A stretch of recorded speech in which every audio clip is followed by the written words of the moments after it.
안녕하세요. 저는 결코 허구를 덧붙이지 않고 사실만을 전하는 구독자입니다. 여러분 중에는 이미 미랜 사람에게 배신을 당한 적이 있으신가요? 저도 예전에는 그런 일이 내 인생 속에 있을 줄은 상상조차 못한 일이었습니다. 한 사람을 꿋꿋이 믿고 순수한 마음으로 사랑했지만 그 믿음이 배신으로 돌아올 줄은 상상조차 못했어요. 누군가가 그렇게 나를 속일 줄은 상상조차 못했죠.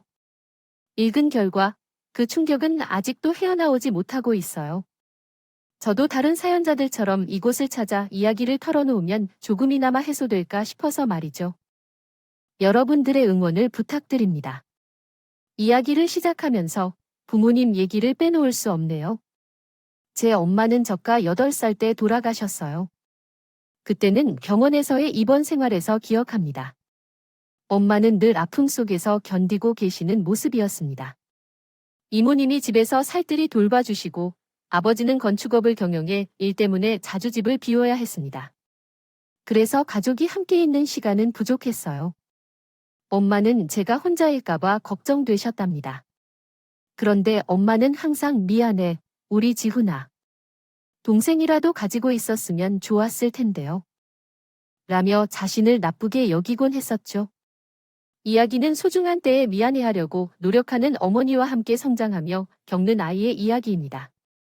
처음에 어머니는 자주 죄송하다는 말을 하면서 아이에게 공감을 표현했습니다.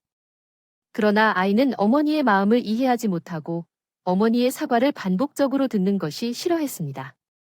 어머니는 계절이 바뀔 때마다 집에 돌아갈 것을 약속했지만 결국 이루지 못한 채 세상을 떠났습니다. 어머니를 잃은 아이는 처음에 이별에 둔감했지만 어른들은 그를 안타깝게 여겼습니다. 아이는 엄마 없는 아이로서 학교에 나가게 되었고 이로 인해 다른 친구들과는 다른 존재로 여겨졌습니다.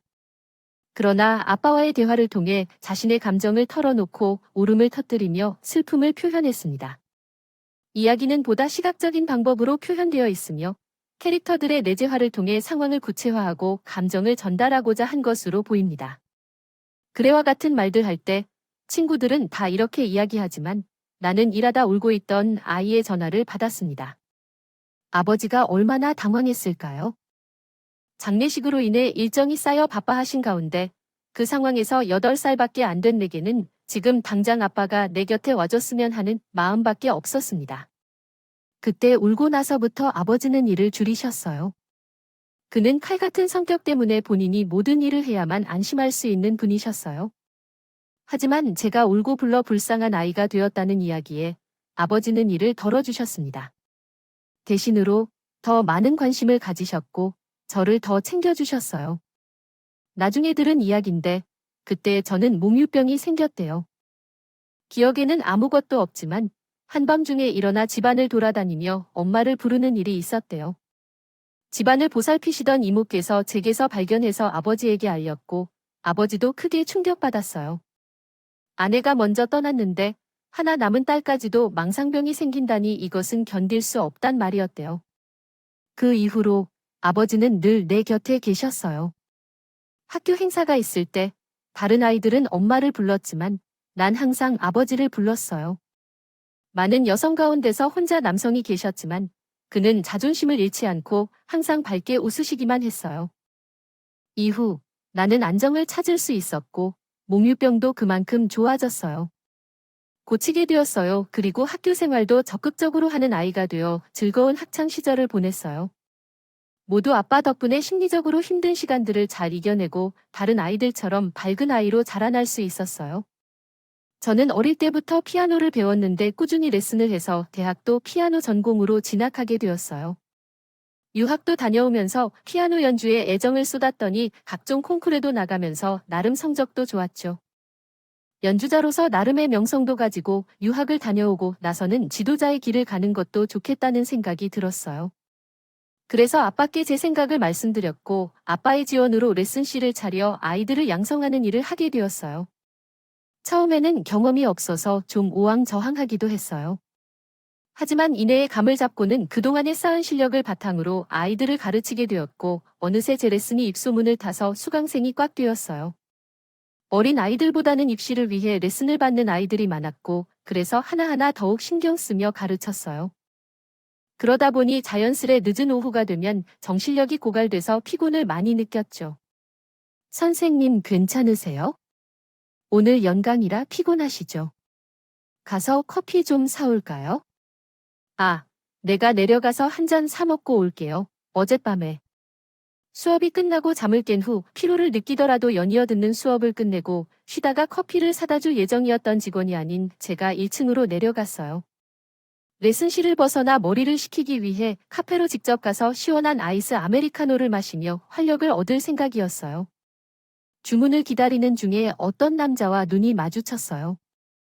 그 사람은 얼핏 보아서 제와 닮은 것 같았고 세미 정장 스타일로 깔끔하게 옷을 입고 있어서 전체적으로 정돈된 느낌을 주었어요. 카페가 붐볐기 때문에 눈이 마주칠 수도 있는 상황이었지만 우리는 오래 서로를 쳐다보았죠. 그에게 다른 감정이 일어나서 그런 게 아니었어요. 그는 절대 눈을 뗀 적이 없어서 저도 그걸 언급하게 됐어요. 주문한 음료가 나왔다는 직원의 소리에 정신을 차리고 음료를 받았는데 그 사람은 자리에 없더라고요.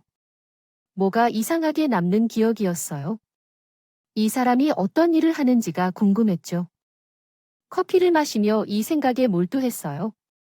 나는 그날이 내 전남편과의 첫 만남이란 사실을 알지 못했어요. 정말 우연이었다고 생각했는데 나중에 알아보니 그 사람은 며칠 동안 나를 위해 기다린 것이었어요. 그날 그 사람과 눈이 마주친 건 이 사실을 알고 나서야 의미가 있었어요. 들었던 내용에는 소름이 끼치지 않나요?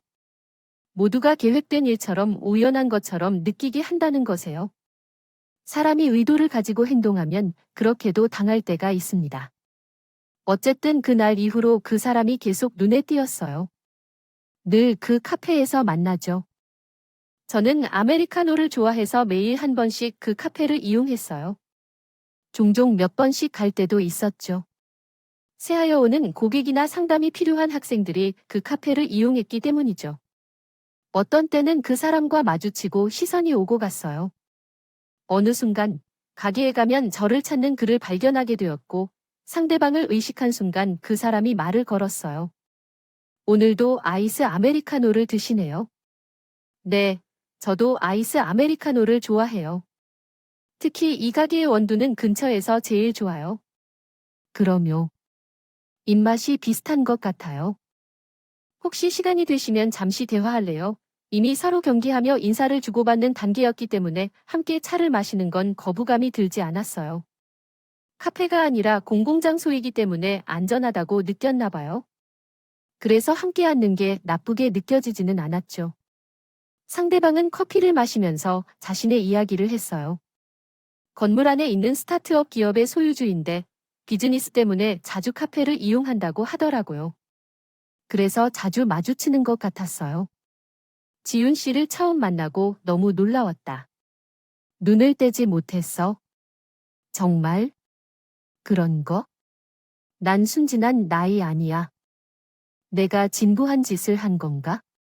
아, 그 사람이 내 이상형이라고 해 100% 믿기 어려웠지만 기분이 좋았어. 예쁘다고 했는데 싫어하는 사람이 있을까? 서로의 어색함을 줄이려면 재미있는 말을 하는 게 낫겠지. 그와 대화하는 건 즐거웠어. 헤어질 때 아쉬웠어. 그날 연락처를 교환했고 그 후 계속 만나게 됐어. 차 마시고 밥 먹고 영화 보고 교회로 드라이브까지 했어. 시간을 보내면서 호감이 깊어졌는데 어느 날 그가 고백했어. 연인이 되었어. 처음 만난 지 3개월 정도에서 일이야. 함께 시간을 보낼수록 감정이 깊어졌어. 금방 만나 헤어졌지만 또 보고 싶었어. 그에게 완전히 빠져들었어. 겉으로 보기에는 그도 나와 다를 게 없었고 그도 절절하게 고백했기에 의심 없이 믿어. 그러던 중 아빠가 알게 됐어. 내 연애에 대해요. 최근 지훈이 연애 중이라는 소문이 온 상점에 퍼졌다.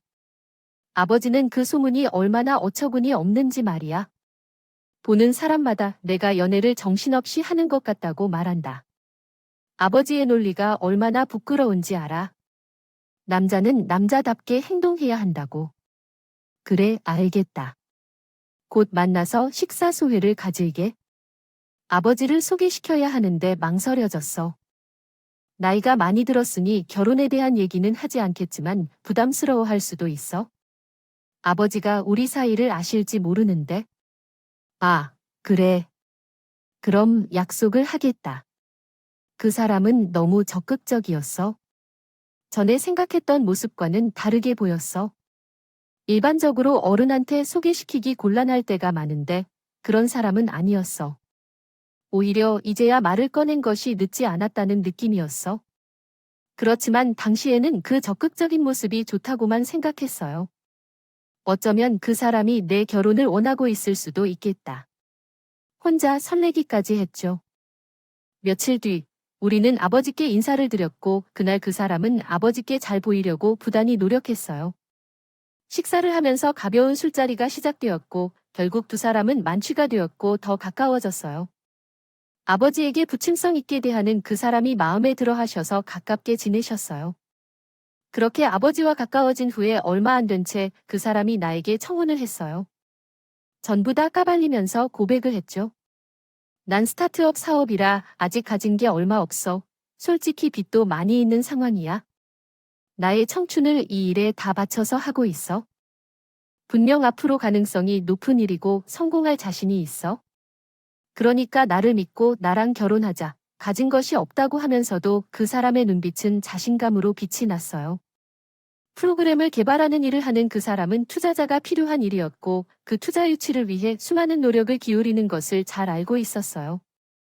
일이 잘 될 때도 있고 그렇지 않을 때도 있었지만 그 사람 특유의 자신감이 늘 몸과 마음속을 가득 채우고 있었죠. 그는 저에게 프로포즈할 때도 소심한 표정 없이 나중에 우리를 황급하게 해줄 것이라고 말했어요. 그의 그런 자신감이 마음에 들었어요.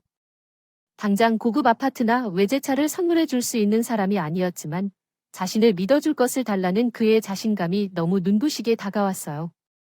그래서 저는 결혼을 결심했습니다. 그와 함께라면 어려움이 있어도 행복한 날들이 될 것 같았어요. 결국 그의 매력에 푹 빠져 결혼을 결심하고 아버지도 허락해 주셨죠. 우리의 결혼 축하 선물은 새로운 신혼집이었죠. 하지만 아버지께서는 축복의 말씀과 함께 우리를 위한 아파트를 내어주셨어요. 그 아파트는 중심가에 위치하고 있어서 생활하기에 매우 편리한 곳이었습니다. 아버지의 소유로 있던 여러 아파트 중에서 최고급 중의 하나였죠. 그곳에서 우리의 신혼을 시작하게 되었습니다. 아빠의 갑작스러운 호의에 우리 둘 다 너무 기뻤어요. 실은 결혼 허락을 받은 후에 살 곳을 마련하느라 근처 오피스텔이나 전세 아파트를 찾아보았어요. 살 곳을 금방 찾을 줄 알았는데 내 마음에 들면 가격이 안 맞고 가격이 맞으면 집이 마음에 안 들었어요. 그 사람은 그래도 마음에 드는 곳을 찾자고 했지만 시골에 계신 시부모님이 보태주신 돈을 다 모아봐도 한참 모자란 돈이라 별 수 없이 눈을 낮추고 적당한 곳으로 계약해야겠다고 생각하던 찰나였어요. 그런데 그때 우연히 아빠가 집을 내주신 거예요. 아빠 덕분에 결혼식 준비를 착착 하면서 속도를 내게 되었고 드디어 결혼식 전날이 되었어요. 그날 아빠와 함께 저녁을 먹으면서 와인도 한잔하게 되었어요. 솔직히 그 임 사장의 재력을 보면 너랑 결혼한다는 거 환영만 할 수는 없다. 하지만 너를 그렇게 아껴주는 모습이 아빠는 너무 마음에 들어. 나는 내가 엄마를 잃고 난 뒤로 절대로 너를 외롭게 하지 않겠다고 마음먹었어. 그런 아빠의 다짐을 임 사장이 이어받아 줄 것 같다. 아빠, 그동안 저한테 정말 많은 사랑 해주셨어요. 저도 아빠가 애를 많이 쓰셨던 거 알아요. 고마워요, 아빠. 내가 알아달라고 얘기한 건 아닌데. 그래도 딸에게 고마워한다는 말을 듣게 되니 기분이 좋았어요. 돌아가신 엄마에 대한 이야기까지 함께 나누면서 눈물이 계속 흘렀습니다. 아빠도 제 손을 잡고 눈물을 흘렸어요. 엄마의 빈자리를 둘이서 메워야 했던 시간을 나누고 아빠의 이야기도 들으며 생각보다 마음이 더 아프다고 느꼈어요. 나도 알아요. 살짝도 못 채우는 남자에게 시집가는 딸이 얼마나 걱정되겠죠. 하지만 아버지는 그 사람의 비전을 믿어주셨고 저를 믿어주셨어요. 믿음이 있는 한 저도 잘 살 것이라 다짐하고 또 다짐했어요. 그리고 자신 있었어요. 내가 본 그 사람은 충분히 그걸 증명할 능력이 있다고 믿었기 때문이죠. 많은 사람들의 축하 속에 결혼식을 올려 우리는 드디어 부부가 되었어요. 혼주석에 비어있는 한 자리 때문에 한바탕 눈물로 변하고 신랑이 준비한 위트 있는 이벤트 때문에 박장대소도 했어요. 그날 너무 행복했고 완벽한 결혼식을 보내며 앞으로의 결혼 생활도 완벽할 것이라고 의심치 않았죠. 하지만 결국 인생은 마음대로 되지 않았어요. 결혼 후 2년 뒤 그 사람의 진짜 모습을 똑똑히 알게 되었죠. 결혼할 때 상상조차 못했던 그 상황에 처해지게 됐어요. 결혼한 지 얼마 지나지 않아서 우리는 매우 행복했어요. 낮에는 각자의 일에 열심히 했고 퇴근 후에는 집에서 휴식하는 시간을 가졌어요. 혼자 있을 때는 편안하다고 생각했지만 둘이 함께 있을 때가 더 행복했어요. 서로를 배려하고 신경 쓰는 시간을 가졌고 일 끝나고는 반드시 함께 보냈어요. 상대방이 나를 사랑해주고 나도 상대방을 사랑했어요. 상대의 마음을 의심한 적이 없었고 가정을 지키기 위해 최선을 다했어요. 각자 자신의 방식으로 노력했어요. 열흘에 2번씩 아버지께 인사를 전하고 한 달에 한 번은 가족과 함께 외식을 했어요. 기념일을 잊지 않고 축하하고 계절마다 여행을 다녔어요. 시부모님이 시골에 계셨지만 매달 최소한 한 번씩 방문했어요.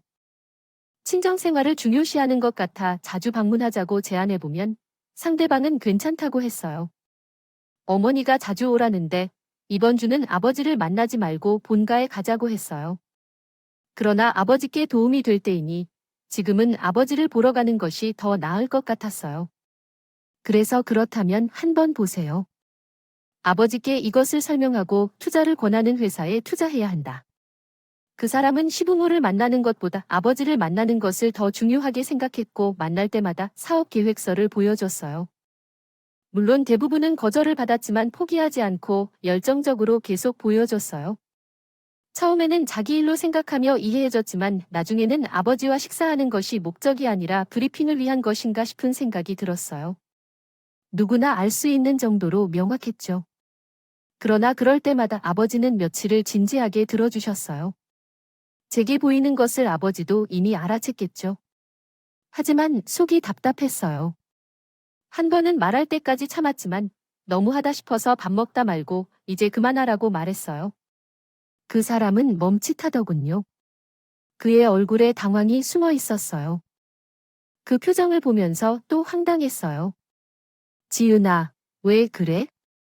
임사왕이 나 좋게 하라고 이렇게 설명하는 건데 어머 그런 일이 있었군요. 어려운 상황이라 미안하네요. 더 많은 도움이 필요하시다면 늘 도와드릴게요.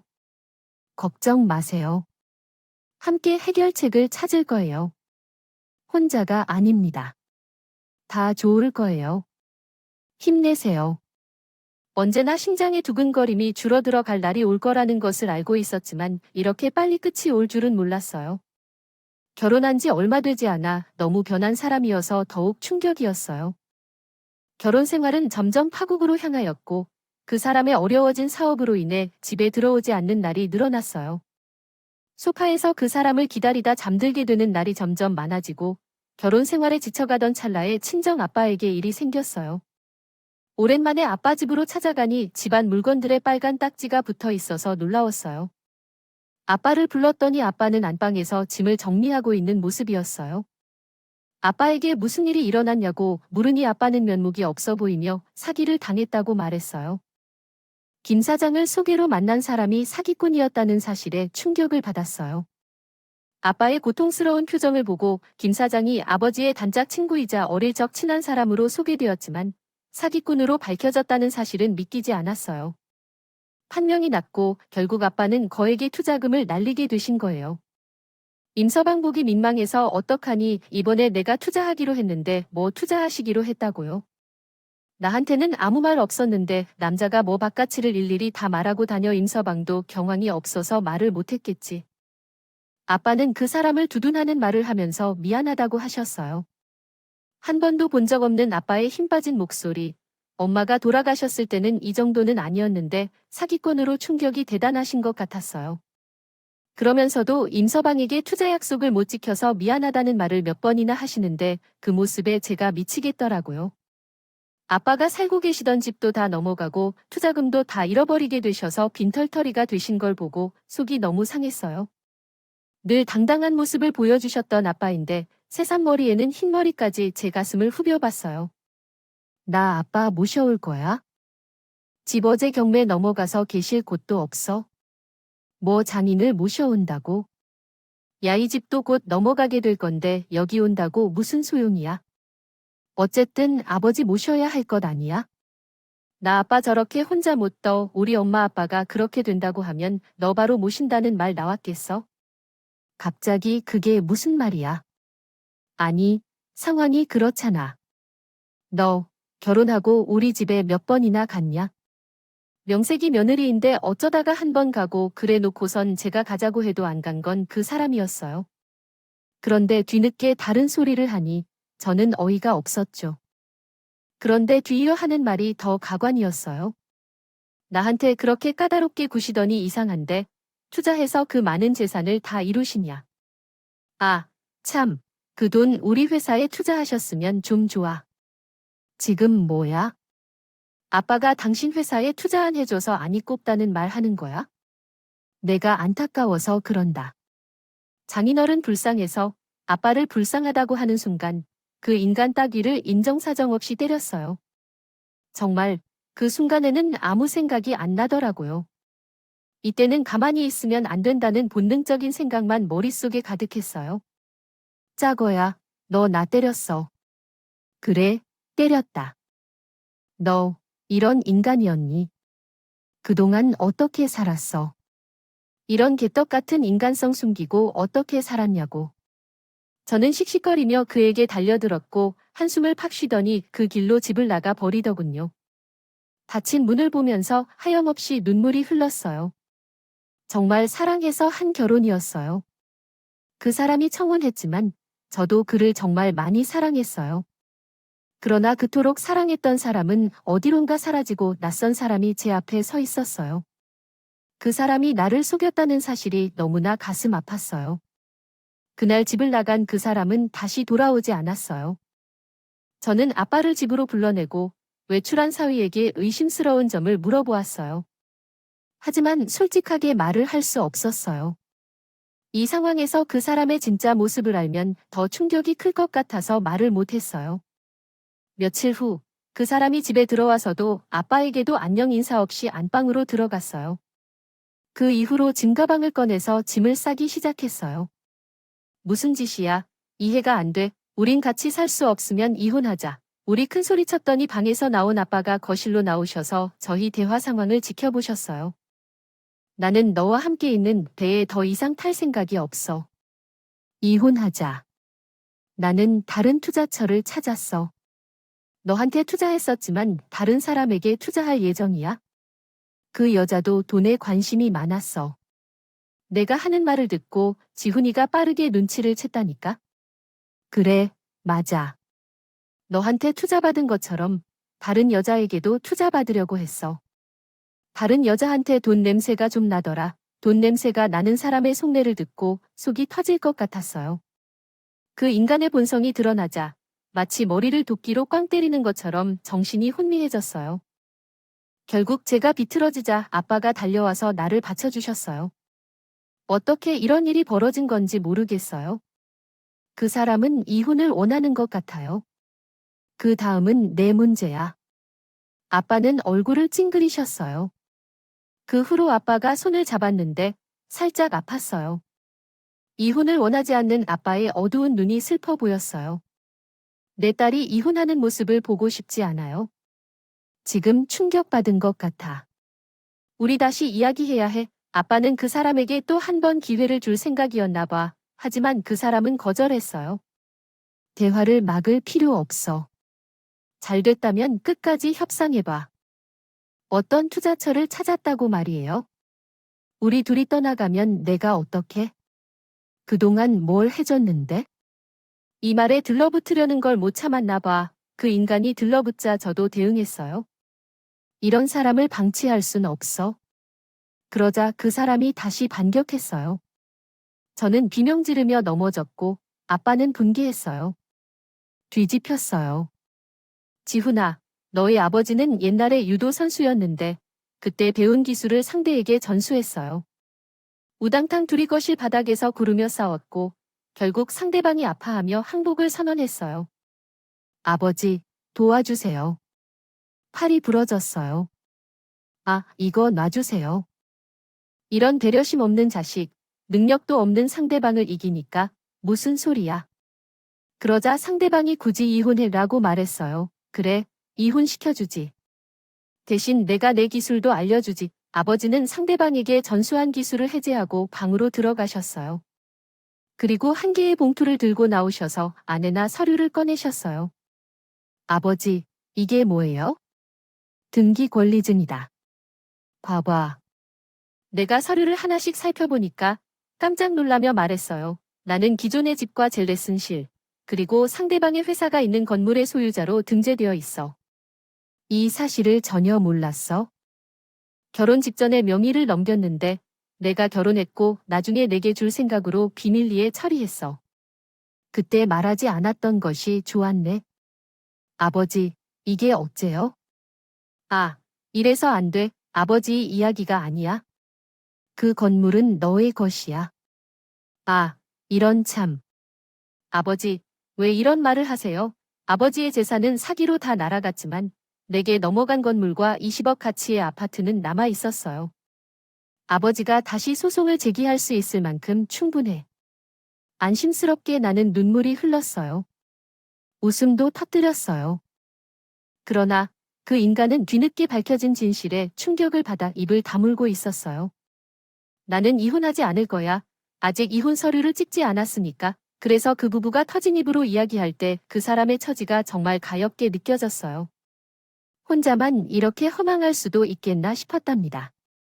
그 인간은 이혼하지 않겠다며 소리를 지르자 나는 등을 밀며 끝내 트렁크를 제대로 닫고 현관 밖으로 던져버렸어요. 나가, 나가. 지훈아, 아버지를 한 번만 봐줘 라고 하는데 내가 지금 회사에서 어렵다고 했더니 어떻게나 변명을 해보려 했어요.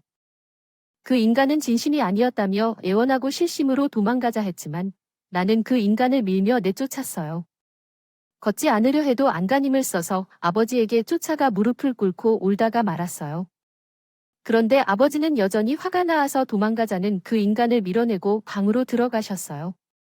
그리고 나는 그 인간을 현관 밖으로 쫓아내고 나니까 새 투자처를 찾았다며 그 돈 냄새 풍기는 여자를 찾아가 라는 말을 듣고 확인이 되었어요. 무시하니까 정말 시심해. 믿어줘. 그건 지금 말이라고 하는 거야? 솔직히 우리 부부라서 재산의 반은 내모가 아니야. 어디서 주워들은 건 있는지 저 말을 하는데 정말 있던 정도 다 떨어졌습니다. 알려면 제대로 알아. 결혼 전에 재산인데 왜 당신 몫이 있어? 문 밖에서 계속 말 같지도 않은 실강을 하던 그때 어떤 한 여자가 나타났습니다. 오빠, 여진아. 남자는 당황하는 표정이 역력했고 저보다는 몇 살이나 어려 보이는 그 여자는 어리둥절한 표정으로 저와 그 남자를 번갈아 가면서 보더군요. 머리부터 발끝까지 명품으로 휘어감은 어느 누가 봐도 부잣집 딸내미로 보이던 여자 전화를 계속 안 받아서 찾아왔어. 무슨 일이야? 이 여자는 또 누구고? 아니야, 가자. 가서 이야기해. 얼굴까지 빨개지며 남자는 여자의 팔을 끌어당기며 자리를 피하려고 했어요. 그러나 이상한 걸 감지한 여자가 저에게 누구세요? 누군데? 오빠 집에 있는 거예요. 정말 기가 막혔습니다. 오빠 집. 여긴 내 집이에요. 왜 이 남자가 여기가 자기 집이라고 하던가요? 정말 어이가 없네. 막 뭐라고요? 오빠, 이게 다 무슨 말이야? 이 여자 뭐야나요? 나이, 사람, 부인이요. 아, 이제 곧 이혼할 거니까 전 부인이라고 해. 두존의 오빠야, 너 왜 이러니? 결혼한 남자였어. 여진아, 내 말 좀 들어봐. 그래서 그게 아니야? 지금 날 놀리는 거야? 이게 무슨 일이야? 날 속인 거야? 그리고 결혼하자고 한 거야? 지나가던 개도 웃겠네. 보안이 부잣집 딸 같은데 정신 좀 차려. 인간 사기꾼이야. 혹시 돈을 투자한 건 없지? 정말 믿을 수 없어. 여자는 눈물을 흘리며 남자를 노리고 있었어. 남자는 제 친정에 가서 하룻밤 자러 갈 때 여자를 집으로 불러서 가봤어. 어쩐지 거실에 걸려있던 웨딩 사진이 서재에 있길래 이상하게 생각했더니 그 여자를 집으로 불러들여 솔로인 척하고 자기 집인 척 해놓고 있던 거야. 진짜 사기치러 온 거야? 나도 불쌍하지만 그 여자도 참 불쌍했어. 그 사람은 아무것도 제대로 못하고 있어. 이혼 서류를 보내면서 집에 찾아오지 않길 바랐어. 이혼 서류만 남긴 채 문을 닫았더니 밖에서 여자의 울음소리가 들렸어.